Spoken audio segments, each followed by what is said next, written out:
ဒီစောဆွေလတာကစောကိုတမချန်းစာနှစ်ပိုက်ရှိပါတယ်ဒေသနာဝင်ငါမဲ့ဆရာမရွေးချယ်ထားတဲ့တမချန်းစာလေးနှစ်ပိုက်ရှိပါတယ်ပထမဦးဆုံးတစ်ချက်ဖိလိပ္ပိအခန်းကြီး၄အခန်းငယ်၄သခင်ဖျား၌အစင်မပြတ်ဝမ်းမြောက်ခြင်းရှိကြလော့တဖန်ငါဆိုသည်ကားဝမ်းမြောက်ကြလော့ဒုတိယတစ်ချက်သုတ်တန်ကျမ်းအခန်းကြီး19အခန်းငယ်20စိတ်ရွှင်လန်းခြင်းသည်ကျမ်းမာစေတတ်၏စိတ်ပြည့်ခြင်းမူကားအယိုးတို့ကိုတွေးချောက်စေတတ်၏စိတ်ရွှင်လန်းခြင်းသည်ကျမ်းမာစေတတ်၏စိတ်ပြည့်ခြင်းမူကားအယိုးတို့ကိုတွေးချောက်စေတတ်၏စကတော်နာရီပွာလကလောလောပွာလကစားရွာကလူကထာမြေဝဲတာတရာမုဆရီလေကလောတာပူလတာပူတရာမုဆနီလောကဘလူဒိုမာလောစီဘလူကဆာယွာလူပိုလာတနီတဘလောပဟက်ကီဘာလမူတာအိုဖိုတော့ဘာဟက်ကီတေဖလာဘာကီဝဲတာဒါဖိတာမာလပမာဘာတိတဖာတော့ထီလိုတကိုဘာတာလတာအိုဖိုဖိုတိတဖာဟိုစီဘလူကဆာယွာဒီနေတော့နေနော်ဘာလဟက်ကီတိတဖာအိုအာမကလစ်စစ်ကောယမနိဝဲတာတာခွဲတာရလမဟီခေါဟီနော်ယွာအကလူကထာအခုနေစီဘလူကဆာယွာတော့စီဘလူဘာမူတရာမူဒူလဟေယာတာခွဲတာရစစ်ကောနေလောတော့တရာမူနောကစားတာဝဲတဲလရကဘာကတူရလပယောကလောခုနေနော်ရကစီကတူရလပယောကလောနီလောတော့တခုလရကစီကတူဒူနေနော်အဲ့တော့တဲဘာခရတာဖိတာမာလဖိထောဖော်တော်တေတဖာနေလောနော်ယိုလဝေကလောတော့ဖဲခွီစီခူခွီစီရဲ့ခန်းနေနော်KBC တာအိုဖိုတရတော်တာအိုဖိုတော့ဝေကလောတာအိုဖိုပါဖိုတော့မတ်ကိုဒါတာခုကစောလအမီတနုကလူကလာတာခုကစောတော့အဝနိဖနေခါဒူအဝတိပါလဲစုတဝလဲဝဲတာလဲစီတတဲလောတာဘာသာလောတာတဘာလောဘာသာတိတဖာခုနေနော်ဘာဟဲကီကဒါကီဒဘာမကီဒီလဲစုကမှုတဘာကီစကတော်နေနော်ယပါအနောကဆာဒါလဲအဝဲကောဝဲတာဖုတာတနုဖုတိတဖာမီအရောအိုချိုဟဲအိုလဝီကလောဒါဖုတာတိတဖာစတ်ထောလခိကထိုးနေဖုတာအိုတစီလူကတဆောတဲ့ဖုတာအားထောအားတူလဲအကခေါ်စီပါစရဖေတစီခွီခိကရိုတစီခွီပတိညာလောနော်မီလာကိုဗစ် -19 အခုနေဖူတာတိတပါဂျာလောတဲ့အခေဤခိကရိုခီစီရဲ့ခိကရိုခီစီခုတာမလိုနီဘူးဒူဖူတာအိုဝဲတာတစီနွီကမိပါခုတော့ရခဲလာအိုဝဲတာတစီခေါ်ကနေလောဖူတာတိတပါဒူအိုလာ grade 3 to la second year image second year နေလောพุทธติตภาตกาดิบามงานิสิกปติญาลปฏิกตาอุตพคุพุทธติตภาอตวปาตมหาวดมุทาอุภูมาเสวดานิลดอเคอิดูอเวติกเคโอวตบาลบาสาดิบาโคนีตวพุทธนนดูเฮอุลปตบาจุตรูปุเฮอุตกุดปวาเฮอตกุดปวาตนนสิกอเวติฮูเวดาอตาพิจามาเดอเวติมาเวดานีเนาะมีเตปยาตสิตกินิลดตนิญายสิกพุทธาโพคีกาอวติโนสุดุเบลเวดาทิสิกอนิล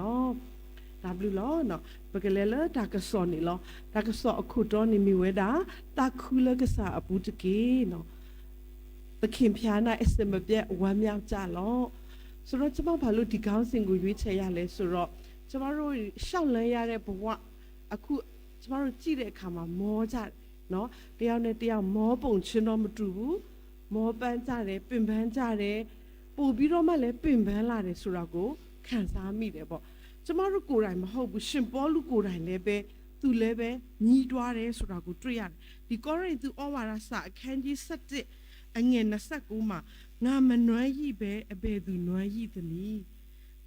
ငါဒီစိတ်မပူပဲအဘယ်သူဖောက်ပြန်သနည်းတဲ့သူမမပင်ပန်းရင်ဘယ်သူပင်ပန်းတော့မလဲသူကဘာဖြစ်လို့ဒီလိုမျိုးညီးတွားလဲလို့ကျမတို့ပြန်ကြည့်တဲ့အခါမှာတဲ့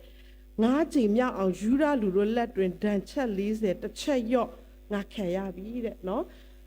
သုံးချိန်မြောက်အောင်ချိန်လုံးနဲ့ရိုက်ချင်းကို၎င်းတစ်ချိန်ခဲနဲ့ပြစ်ချင်းကို၎င်းငါခံရပြီသုံးချိန်မြောက်အောင်သင်မောပြတ်ချင်းကိုခံရပြီတနေ့နဲ့တညပတ်လုံးပင်လေထဲမှာနေရပြီကျမတို့20ခုတိဖတ်ကြည့်သူတွေ့ကြုံရတဲ့အမှုတော်လုပ်ငန်းမှာတွေ့ကြုံရတဲ့အခက်အခဲတွေအများကြီးကိုကျမတို့တွေ့ရမှာဖြစ်ပါတယ်ဆိုတော့ သူကိုယ်တိုင်ဒါမှငါမနှွမ်းကြီးပဲအဘယ်သူနှွမ်းကြီးမလဲငါမပင်ပန်းရင်ဘယ်သူပင်ပန်းတော့မလဲဆိုတော့ကျမတို့လည်းပဲအခုကျမတို့ဘဝခီးကိုရှောက်တဲ့အခါမှာပို့ပြီးတော့မှပင်ပန်းတယ်ဆိုတော့ဝမ်းမြောက်ဖို့အတွက်မဖြစ်နိုင်ကျမတို့မပျော်နိုင်ဘူးအရင်ကလိုမျိုးပျော်ရွှင်ရွှင်မနေနိုင်တာတော့သိချတယ်ပေါ့ဆိုတော့ဒီနေ့နှုတ်ကပတ်တော်ကတော့ကျမတို့ကိုသခင်ဖျား၌အစမပြတ်ဝမ်းမြောက်ဖို့လို့ပြောတဲ့အခါမှာတဲ့ကဘာအလှမေတူကိုတဲ့တည်မေးတဲ့သူကမေးတဲ့အခါမှာပေါ့နော်နေရလှပတဲ့ရုပ်ဝက်ချက်ကဘာလဲလို့မေးတဲ့အခါမှာသူက the best thing for beauty is just being happy တဲ့နော်ပျော်ရွှင်ဝမ်းမြောက်ခြင်းပဲလို့သူပြန်ဖြေလိုက်ပါတယ်ဆိုတော့ကျမတို့ကိုဝမ်းမမြောက်စေတဲ့အရာတွေပါတယ်ရှိလဲပေါ့နော်အများကြီးတော့ရှိမယ်နော်အဲ့ထဲမှာနံပါတ်1တစ်ချက်အနေနဲ့ကျမတို့ကိုဝမ်းမမြောက်စေတဲ့အရာကအဖြစ်ပြက်တွေပဲဖြစ်တယ်နော် circumstances လို့ခေါ်တဲ့အဖြစ်ပြက်တွေအခုကျမတို့တွေ့ကြုံရတဲ့အခြေအနေကျမတို့ဝမ်းမမြောက်နိုင်ဘူးစိတ်လည်းမချနိုင်ဘူးပို့ပြီးတော့လည်းကျမတို့ကိုတောကတွေဖြစ်စေတဲ့ပူပင်စရာတွေဖြစ်စေတဲ့ဆိုတော့တွေ့ရတယ်ဒီအခြေအနေတွေကစိုးရင်ရတယ်နော်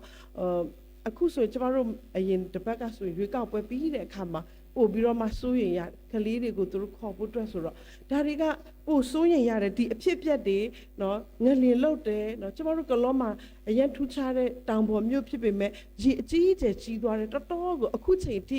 နော်အခုချိန်ထိဒီမြစ်ပတ်သွားတဲ့ရွှွနေအိမ်ထဲမှာအကုန်လုံးရွှွနေပိတ်ပြီးတော့မှဘလို့မှတန့်ရှင်းလို့မရတဲ့အခြေအနေတွေနော်ပစ္စည်းတွေအကောင်းပဲဒါပေမဲ့ရွှွနေတဲ့အကုန်လုံးဆိုတော့ဒီအခြေအနေတွေကသာပြီးသွားတယ်ဒါပေမဲ့အခုချိန်ကြီးကျမတို့အဲ့အရာတွေကိုပေါ့နော်ခံစားနေရတော့ပဲဆိုတာကိုတွေ့ရတယ်ဆိုတော့ဒီအဖြစ်အပျက်တွေကလည်းကျမတို့ကိုပျော်ရွှင်မှုမပေးဘူးအခုအခြေအနေတွေနံပါတ်1တစ်ချက်အနေနဲ့ကျမတို့ကိုဝမ်းမြောက်ဖို့ပျော်ရွှင်ဖို့မပေးတာကတော့လူတွေပဲဖြစ်တယ်လူတွေပဲဖြစ်တယ်ဆိုတော့လူတွေကလည်းပဲကျမတို့ရဲ့ပျော်ရွှင်ဝမ်းမြောက်မှုကိုစိတ်သုံးစေတယ်ကျမတို့ရဲ့အိမ်ကြီးချင်းပတ်ဝန်းကျင်ကပဲလားဒါမှမဟုတ်လို့ရှိရင်ကျမတို့မိသားစုအချင်းချင်းကသားသမီးတွေရဲ့စကားနားမထောင်လို့လားဒါမှမဟုတ်ရင်မိသားစုထဲမှာဇနီးတဲ့နဲ့ခင်မွန်းတဲ့ရဲ့နားလည်မှုတွေအဆင်မပြေတဲ့အခါမှာနော်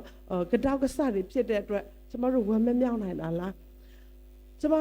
လွန်ခဲ့သောနှစ်ကကျမရန်ကုန်မှာကျောင်းလာတက်တဲ့အချိန်မိုးရသည်ဆိုတော့အဲ့အချိန်မှာကျမဖျားချောင်းဝင်းထဲမှာနေတဲ့အတွက်ဖျားချောင်းရဲ့ထီရှူပေကလဲသွားတော့တခြားနေရာကိုထိသွားတယ်ဒါပေမဲ့အဲ့ဒီချန်စီကိုထိသွားတာနည်းနည်းပဲထိသွားတယ်သူချန်စီကိုလည်းနည်းနည်းလည်းမပြတ်စီးသွားအောင်တိတ်ပြီးတော့အဲ့ဒါပြီးသွားပြီဒါပေမဲ့ကျမကျောင်းပိတ်တယ်ဒီဇင်ဘာကျောင်းပိတ်လို့ကျမပြန်တဲ့အခါမှာကျမအိမ်နီးနားချအဲ့အမျိုးသမီးကလေညီမကိုတခုပြောကြရှိတယ်တဲ့ဖျားချောင်းကတစ်ပင်ကလဲတာတဲ့အဲ့ဒါတဲ့ချန်စီကိုပြန်လာလုတ်ပေးအောင်အဲ့ဒါကျမသူ့ပြောလိုက်တယ်အန်တီလို့အဲ့ဒီအချိန်မှာမိုးရွာတဲ့အချိန်ကျမကအဲ့မှာရှိတာလည်းမဟုတ်ဘူးပြီးလို့ရှိရင်အဲ့ဒီတစ်ပင်ကလည်းကျမခုတ်လို့လဲတာမဟုတ်ဘူးတဘာဝကြောင့်လဲတာကျမသူ့ကိုပြန်ပြောပြမယ် तू ကမကျေနပ်ဘူးပေါ့ဆိုတော့ဘာပြောချင်လဲဆိုတော့လူတွေကလည်းပဲကျမတို့ကိုစိတ်ကတိကအောက်ဖြစ်အောင်အစမပြေအောင်ကိုနဲ့တော့စကားတော့ပြောချင်တယ်မိသားရဖွဲ့ချင်တယ်ဒါပေမဲ့သူတို့ကအထက်စီးကနေကိုဆက်ဆံချင်တဲ့လူတွေရှိတယ်ပေါ့နော်ဒါကြောင့်မလို့လူတွေကလည်းပဲကျမတို့ရဲ့ပျော်ရွှင်မှုကိုပြတ်သုံးစေပါတယ်နော်နောက်၃ချက်တစ်ချက်ကျမတို့ကိုဝမ်းမမြောက်အောင်မပျော်ရွှင်အောင်လုပ်တဲ့အရာကတော့ things လို့ခေါ်တဲ့အရာဝတ္ထုတွေပဲဖြစ်တယ်နော်ဒီပိုင်ဆိုင်မှုတွေငွေကြေးတွေကျမတို့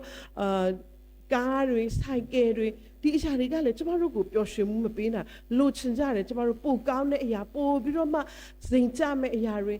ဆိုင်ကယ်တွေကျမတို့လိုချင်ကြတယ်မြေတွေခြံတွေလိုချင်ကြတယ်ဒါပေမဲ့ဒီအရာတွေကကျမတို့ကိုပျော်ရွှင်မှုမပေးနိုင်များသောအားဖြင့်ကလောမှာတော်တော်များများခြံလာဝယ်ကြတယ်နော်တချို့တွေကဘာပြဿနာတွေဖြစ်သွားလဲဆိုတော့ဒီခြံတစ်ခွက်ကို2ယောက်3ယောက်ကသူတို့ကထိုးရောင်းလိုက်တယ်တေချာတာမဝယ်ဘူးနောက်တော့ပိုင်ဆိုင်တဲ့သူတွေ2ဦး3ဦးဖြစ်ပြီးတော့စကားတွေများကြတယ်နော်ဒါကဒီအရာဝတ္ထုတွေနော်ကျမတို့ကလောမှာဆိုလို့ရှိရင်ဥမာဖြင့်စိုက်ကယ်ကိုစီးမယ်ယူရီးယားဘိန်းစီးမယ်ဆိုရင်သူဝယ်ပြီးမကြောက်တေချာတယ်အဲ့ဒီစိုက်ကယ်ကတခိုးခိုးမှာဆိုတော့ဒီအရာဝတ္ထုတွေကကျမတို့ကိုလုံခြုံမှုမပေးနိုင်ဘူးကျမတို့ကိုပျော်ရွှင်မှုမပေးနိုင်ဘူးဒါကြောင့်မို့တမန်ကျမ်းစာကကျမတို့ကိုပြောလဲဆိုတော့တန်ချေပိုးရွာဖြက်စီး၍တခိုးထွင်းဖောက်ယူနိုင်သောမြေကြီးပေါ်မှာဘန္နာကိုမစီးဘူးနဲ့တဲ့အကျင့်အရက်မှာသင်ရဲ့ဘန္နာရှိတယ်အဲ့အရက်မှာတဲ့သင်တို့စိတ်နှလုံးရောက်မယ်တဲ့ကျမတို့နှလုံးသားကျမတို့ပိုင်ဆိုင်မှုတွေ အဲ့နာမှာကျမတို့ကရှိနေမှာဖြစ်တယ်ဟဲ့ငါပတ်စံငါရွှေငါပစ္စည်းငါကားဟဲ့ငါဆိုင်ကယ်ဟိုမှာရက်ခဲ့တာအခုဆိုဒီရန်ကုန်မှာလဲနော်ကျမတို့သိရတယ်ကားတွေသူများခိုးတယ်ပေါ့ကားမီးသီးတွေခိုးတယ်ဆိုတော့ပြောချင်တာကဒီအရာတွေကလည်းကျမတို့ရဲ့ပျော်ရွှင်မှုကိုစိတ်သုံးစေတယ်နော်နောက်၄ချက်တစ်ချက်ကတော့ worry လို့ပြောတဲ့စိုးရိမ်ပူပန်မှုပဲနော်စိုးရိမ်ပူပန်တယ်စိုးရိမ်စရာလဲကောင်းတဲ့ကာလဖြစ်တယ်ဒီကာလကျမတို့ပူပန်ရတယ်နော်သားသမီးတွေအတွက်လူငယ်တွေအတွက်ရှေ့ဆက်အနာဂတ်ဒီစိုးရိမ်ပူပန်မှုကတော့ရှိတယ်ဒါပေမဲ့ဒီအရာကကျမတို့စိတ်ထဲမှာမထားတတ်ဘူးဆိုလို့ရှိရင်ကျမတို့ရဲ့ပျော်ရွှင်မှုကိုအကြီးကြီးမားမားခိုးယူတဲ့အရာကဒီစိုးရိမ်ပူပန်မှုပဲဖြစ်တယ်တခြားယောဂတွေဆရာဝန်တွေကုလို့ရတယ်ဒါပေမဲ့ဒီစိုးရိမ်နေပူပန်နေဆိုတာဆရာဝန်တို့ကုလို့မရအောင်ဘာဖြစ်လဲဆိုတာကစိတ်ထဲကဖြစ်ပေါ်လာတဲ့အရာဖြစ်တယ်ဒါကြောင့်မလို့တုတ်တန်အခန်းကြီး7အငယ်25မှာစိတ်ရှင်လန်းခြင်းကကျမ်းမာစေတတ်တယ်တဲ့စိတ်ပြတ်ခြင်းမူကအယိုးတို့ကိုတွေးချောက်စေတဲ့ကရင်လူဟာဓမ္မကိုမာဂောလဘွားကညောအတကြည့်ဘူးနေလူတကူအော်လောတဲ့လူတကူဆိုတာကျမတို့ခါကိုင်းတာလေအသက်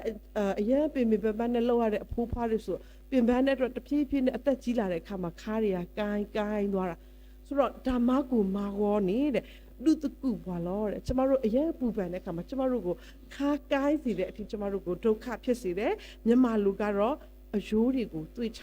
စေနိုင်တယ်เนาะဒါကြောင့်မလို့ဒီပူပန်မှုကကျမတို့ပူပန်တာကကျမတို့ရဲ့ပျော်ရွှင်မှုကိုဖျက်ဆီးတယ်ကျမတို့ရဲ့ပူပန်ခြင်းကနောက်လာမယ့်အရာကိုကျမတို့ပူပန်တဲ့အရာကိုမပြောင်းပြတ်တဲ့အဖြစ်အခုကျမတို့ပျော်ရွှင်ရမယ့်အရာကိုလည်းပဲဖျက်ဆီးတဲ့အရာဖြစ်ပါတယ်เนาะဒါကြောင့်မလို့ဒီအချက်၄ချက်ကတော့ကျမတို့ရဲ့ပျော်ရွှင်မှုကိုခိုးယူတဲ့အရာတွေပဲဖြစ်တယ်ဆိုတော့ကျမတို့ကတော့ဒီအရာကိုဘယ်လိုမျိုးအောင်နိုင်မလဲเนาะဖိလိပ္ပိဩဝါဒစာကိုကျမတို့နည်းငယ်ခွန်အားယူမှာဖြစ်ပါတယ်เนาะဖိလိပ္ပိဩဝါဒစာကိုတဲ့เนาะကျမ်းတက်တဲ့သူတွေကတော့ joyful letter ပျော်ရွှင်မှုနဲ့ပြည့်ဝတဲ့စာဆောင်လို့သူတို့ဖော်ပြထားတယ်ဝမ်းမြောက်ခြင်းနဲ့ပြည့်တဲ့စာဆောင်လို့ဖော်ပြထားတယ်ပေါ့ဆိုတော့ကျမတို့ပျော်ရွှင်ဖို့အတွက်ခုနနေရာတော့မပျော်ရွှင်နိုင်ဘူးဒါပေမဲ့ကျမတို့ပျော်ရွှင်ဖို့အတွက်နံပါတ်1တစ်ချက်ကျမတို့ရှိရမယ့်အရာကတော့စိတ်နှခွမရှိတော့သူ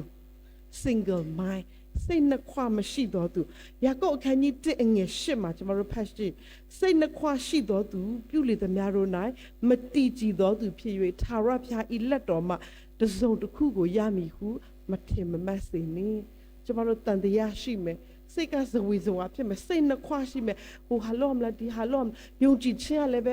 ဟိုဟာလည်းယုံကြည်ခြင်းနဲ့ဒီဟာလည်းယုံကြည်ခြင်းနဲ့ယုံကြည်ခြင်းကလည်းမခိုင်မြဲဘူးကျမတို့စိတ်နှခွရှိမယ်ဆိုရင်တဲ့ဘာပဲလို့မအောင်မြင်ဘူးဖះကိုလည်းပဲတန်တရားစိတ်နဲ့ဆုတောင်းကျမတို့မရဘူးเนาะယေရမိအခန်းကြီး7အငယ်9မှာစိတ်နှလုံးသည်ခတ်သိမ်းသောအရာထက်ဆင်းလဲတတ်၏အလွန်ယိုယွင်းသောသဘောရှိ၏စိတ်နှလုံးသဘောကိုအဘယ်သူသိနိုင်သနည်းကျမတို့ရဲ့နှလုံးသားကိုကျမတို့ပြန်လဲဆန်းစစ်ပါခတ်သိမ်းသောအရာကဆင်းလဲတတ်တယ်ယိုယွင်းတဲ့သဘောရှိတယ်เนาะကျမတို့နှလုံးသားတွေအဲ့လိုမျိုးမဖြစ်ဖို့အငယ်30မှာငါထာဝရဘုရားသည်လူအသီးသီးတို့အားမိမိတို့အကျင့်အတိုင်းမိမိတို့ခံထိုက်သောအကျိုးအပြစ်ကိုပေးခြင်းကနှလုံးကြောက်ကပ်တို့ကိုစိတ်စစ်ကြောတတ်၏ဘုရားသခင်ကျမတို့ရဲ့နှလုံးကျမတို့ရဲ့ကြောက်ကပ်ကိုစစ်ကြောမှာဖြစ်ပါတယ်ဒါကြောင့်မို့ကျမတို့ရဲ့စိတ်နဲ့သဘောထားကိုပြန်ပြီးတော့ဆန်းစစ်ဖို့လိုတယ်စိတ်နှခွမရှိဖို့လိုပါတယ်နော်ဆူဇန်နာဝက်စလီဆိုတဲ့အမျိုးသမီးတူရှိပါတယ်သူကသူ့သားသမီး16ယောက်ရှိတယ်တဲ့ဆိုတော့မိခင်တယောက်ရဲ့ဒီသားသမီး16ဦးကိုထိန်းကျောင်းရမယ့်တောင်းကိုကျမတို့စဉ်းစားကြည့်လို့ရတယ်ဒါပေမဲ့ဒီတောင်းကိုသူကကြေပြွန်စွာထမ်းဆောင်တယ်မငြင်းမညူဘူးသားသမီးတွေကိုပြုစုတဲ့အခါမှာနော်သူ့သားသမီးတွေထဲက2ဦးဖြစ်တဲ့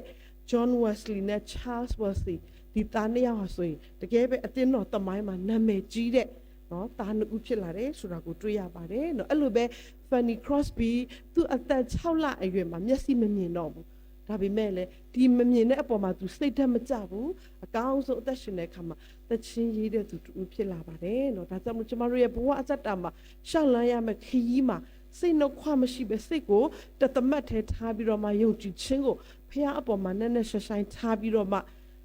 ကျမတို့လိုအပ်တဲ့အရာကိုဘုရားသခင်တောင်းမှာသူပေးမှာဖြစ်ပါတယ်เนาะနောက်ဒုတိယတစ်ချက်အနေနဲ့ကတော့เนาะနှိတ်ချကျိုးနုံနာခံတဲ့နှလုံးသားရှိပါနော်နှိတ်ချကျိုးနုံနာခံတဲ့စိတ်နှလုံးသားရှိပါနော်ဖိလိပ္ပိအခန်းကြီး2ရဲ့အဓိကသောချက်ကတော့အခန်းငယ်3မှာပါတယ် သူတစ်ပါးသည်ကိုယ်ထက်တာ၍ကောင်းမြတ်သည်ဟုနှိမ့်ချသောစိတ်ရှိ၍တယောက်ကိုတယောက်ထင်မှတ်ကြလော့သူတစ်ပါးသည်ကိုယ်ထက်တာ၍ကောင်းမြတ်သည်ဟုနှိမ့်ချသောစိတ်ရှိ၍တယောက်ကိုတယောက်ထင်မှတ်ကြလော့သူများကငါထက်ပိုတော်တယ်နော်သူကငါထက်ပိုလှုပ်တတ်တယ်သူကတော့ပို့ပြီးတော့မှဒီနေရာမှာဆိုဥဆောင်နိုင်မယ်ကျမတို့အဲ့လိုမျိုးစိတ်နေသဘောထားရှိဖို့လိုပါတယ်အော်ဒီငါမပိုင်တော့မရဘူးငါရှိမှရမှာဒီမှာကတော့ငါဆိုတဲ့အရာကိုကျမတို့ဦးစားပေးမယ်ဆိုလို့ရှိရင်တော့သိချတယ်เนาะကျမတို့လုပ်တဲ့အလုပ်ကတော့မအောင်မြင်နိုင်ဘူးเนาะဒါကြောင့်မလို့သူတစ်ပါးကကိုယ့်ထက်သာပြီးတော့မှလှုပ်တတ်တယ်ဆိုပြီးတော့မှဒီသဘောထားတွေရှိပါနှိမ့်ချတဲ့ရှိပါเนาะကျိုးနုံတက်တဲ့နှလုံးသားတွေရှိပါဒါဆိုလို့ရှိရင်เนาะစာလေးတစ်ခုဖတ်မိတယ်ကိုကတဲ့ကိုချစ်သူနဲ့ကိုပြိုင်လို့ကိုနိုင်တယ်ကိုရဲ့ခင်မွန်းတဲ့ကိုရဲ့ဇနီးတဲ့နဲ့ကိုပြိုင်လို့ကိုနိုင်တယ်ကိုရဲ့အလုံးရှင်နဲ့ကိုပြိုင်လို့ကိုနိုင်သွားတယ်ကိုရဲ့မိဘနဲ့ကိုပြိုင်လို့ကိုနိုင်တယ်တငယ်ချင်းတွေနဲ့ကိုပြိုင်လို့ကိုနိုင်တယ်ဆိုရင်သိချတယ်ကိုကတော့ရှုံးနေတဲ့သူပဲဖြစ်မှာတနေ့ကိုပဲအထီးကျန်သွားမှာဖြစ်ပါတယ်เนาะဒါကြောင့်မလို့နှိတ်ချကျိုးနုံနာခံတဲ့အတ္တတာရှိဖို့ဒါဆိုရင်ကျမတို့ဝမ်းမြောက်ခြင်းခံစားရမှာဖြစ်ပါတယ်เนาะသုံးချက်တစ်ချက်ကတော့เนาะ spiritual mind เนาะဝိညာဉ်ရေးရာဖတ်စိတ်အားကြီးတဲ့သူဖြစ်ဖို့ကျမတို့လောကီရေးရာလောကမှာနေတဲ့အတွက်လောကီရေးရာတော့ကျမတို့လောကမှာနေတဲ့အတွက်ဆက်ဆံရမယ်ဒါပေမဲ့ဒီအရာကိုကျမတို့စိတ်မစွဲလမ်းဖို့အရေးကြီးတယ်เนาะလောကီရေးရာထက်ဝိညာဉ်ရေးရာကိုဦးစားပေးတဲ့သူဖြစ်ဖို့လိုတယ်ဘာဖြစ်လဲဆိုတော့လောကီရေးရာဖြစ်တဲ့လောကအရာတွေဖြစ်တဲ့ခုနပြောတဲ့အရာဝတ္ထုတွေပိုင်ဆိုင်မှုတွေဒီအရာတွေကကျမတို့ကိုပူပင်မှုပေးတယ်စိုးရိမ်မှုပေးတယ်တည်သွားလို့ရှိရင်ဘယ်လိုလုပ်မလဲပါဒီအရာတွေကိုပဲကျမတို့ကစိတ်ဆွဲလန်းနေမယ်ဆိုရင်ပျော်ရွှင်မှုဘယ်လိုမှမရနိုင်ဘူးဒါကြောင့်မလို့ဝိညာဉ်ရေးရာဘက်ကိုဦးစားပေးတဲ့ဝိညာဉ်ရေးရာဘက်မှာစိတ်အားကြီးတဲ့သူဖြစ်ဖို့လိုပါတယ်เนาะကျမအဖေဟိုသူအသက်ရှင်တော့ကအတင်းတော်မှာအောက်မေ့ပွဲခမ်းမသူဆောက်ခဲ့တယ်သူဆောက်ပြီးသွားတဲ့အခါမှာသူစကားတစ်လုံးပြောတယ်ငါရဲ့ဝိညာဉ်ရေးရအရန်ကျဆင်းသွားတယ်တဲ့ဘာဖြစ်လဲဆိုတော့တခြားလူတွေနဲ့စကားပြောရတယ်เนาะအင်ဂျင်နီယာတွေနဲ့စကားပြောရတယ်အလုပ်လာလုပ်တဲ့အလုပ်သမားတွေနဲ့စကားပြောဆက်ဆံရတယ်သူတို့ကအလုပ်ကိုကောင်းကောင်းမလုပ်ချင်ဘူးကိုကတော့ဒီလိုမျိုးလုပ်ချင်တယ်သူတို့ကတော့ပုံစံတစ်မျိုးဆိုတော့ဒီလိုအဆောက်အဦတွေနဲ့ဆောက်ပြီးတော့တခြားလူတွေနဲ့တော့ကိုကထိတွေ့ပြီးတော့မှစကားပြောပေါင်းသင်းရတဲ့အခါမှာတော့သူပြောတယ်နော်ဝိညာဉ်ရေးရာကျဆင်းသွားတယ်နော်ဒါကြောင့်မို့ကျမတို့လည်းလောကမှာနေတဲ့အတွက်ဒီလူတွေနဲ့တော့ကျမတို့တူနေရမှာပဲဒါပေမဲ့ကျမတို့ဝိညာဉ်ရေးရာကိုအားကောင်းအောင်လုပ်ဖို့အတွက်လိုပါတယ်နော်နောက်ဆိုတစ်ချက်ကတော့ the secure mind ပဲဖြစ်ပါတယ်နော်လုံခြုံစိတ်ချသောနှလုံးသားနော်တာလည်းအဘူးဖလဲတော့ဒါကိုပူပင်မှုရှိတယ်ဒါပေမဲ့ဖျားသခင်ထံမှာအပ်ထားတယ်ဆိုတော့လုံခြုံမှုဖျားကအကုန်လုံးလုပ်ပေးမယ်ဆိုတော့ဒီအရာကိုဒီနှလုံးသားရှိဖို့လိုတယ်ဆိုတော့ဒီလိုမျိုးပူပန်တယ်ဒီလိုမျိုးဆွဲလန်းတယ်ဒီလိုမျိုးတောကရောက်တယ်ဆိုတာအဲ့လိုမျိုးလူကတော့ကျမတို့အကုန်လုံးရှိတယ်နော်ကိုစီခုနပြောတဲ့ဘဝအမောတွေနော်မောတာမတူတဲ့အမောတွေတော့ရှိပါတယ်ရှင်ပေါလုကိုယ်တိုင်သူ့မှာပူစရာတွေအများကြီးရှိတယ်ခုနကကျွန်မဖတ်ပြသွားတဲ့သူရေးထားတဲ့အကြောင်းအရာတွေအပြင်သူကြည့်တဲ့အသင်းတော်မှာလည်းပဲအသင်းသူသင်သားတွေရဲ့မစည်းလုံးမှုတွေအသင်းသူသင်သားတွေရဲ့ဘယ်လိုပြောမလဲယုံကြည်ခြင်းလွဲမှားမှုတွေအဲ့ဒီတန်ကိုလည်းသူခံစားရတယ်သူ့ရဲ့အသင်းသားတွေစကားနားမထောင်တာနော်ယုံကြည်ခြင်းတွေမှာလွဲမှားသွားတာမှားယွင်းတဲ့ယုံကြည်ခြင်းတွေနဲ့ပါသွားတဲ့အရာတွေဒါပေမဲ့သူကိုယ်တိုင်ဖိလိပ္ပိအခန်းကြီး4အငယ်6နဲ့ခွန်မှာကျမတို့ကိုပြန်ပြီးတော့ခွန်အားပေးပါတယ်အဘယ်အမှုကိုမှစိုးရင်ခြင်းမရှိတဲ့ဒီဖိလိပ္ပိခန်းကြီး4အငယ်6ကနေခွန်မှာဖြီလေးလုံးရှိပါအဘယ်အမှုကိုများဆိုတဲ့ problem တွေကျမတို့ရဲ့ဒုက္ခပြဿနာတွေဒီအရာတွေကိုတဲ့နော်စိုးရင်ခြင်းမရှိဘဲနဲ့အရာရာ၌ကျေးဇူးတော်ချီးမွမ်းခြင်းလို့ပြောတဲ့ praise ဘုရားသခင်ကိုကျေးဇူးတော်ချီးမွမ်းပါအရာရာ၌ကျေးဇူးတော်ချီးမွမ်းခြင်းနဲ့တကွဆုတောင်းပတနာပြုခြင်းအပြင် pray ဘုရားသခင်ထံမှာကျမတို့ဆုတောင်းခြင်းအပြင်အဘယ်သူများကြံစီရွေးမနေနိုင်တော့ဘုရားသခင်ရဲ့ငြိမ်သက်ခြင်းဆိုတဲ့ peace ကိုကျမတို့အရောက်စီတိုင်းရရှိမှာဖြစ်ပါတယ်ဒါကြောင့်မလို့ကျမတို့တွေအခက်အခဲတွေရှိတယ်ကိုစီမောပန်းတာတွေရှိတယ်ကျမတို့ကိုဝမ်းမမြောက်နိုင်အောင်ပြုလုပ်တဲ့အရာတွေရှိပါတယ်ဒါပေမဲ့ဒီအရာကိုနော်ဖိလိပ္ပိဩဝါဒစာကကျမတို့ကိုသခင်ဖျားနိုင်ဝမ်းမြောက်ဖို့ပြောထားတယ်ခွန်အားပေးထားတယ်ကျမတို့ကိုယ်တိုင်လည်းပဲဒီအခက်အခဲတွေကိုဆုတောင်းခြင်းဖျားကိုချီးမွမ်းခြင်းအပြင်ဖ ဖျားခင်ပြင်ဆင်ပေးတဲ့ညီသက်ချင်းကိုအရောက်စီတိုင်းရရှိခံစားရပါစေလို့နှုတ်ကပတ်တော်အပြင်ခွန်အားပေးပါတယ်အလုံးကိုဖျားရှင်ကောင်းချီးပေးပါစေ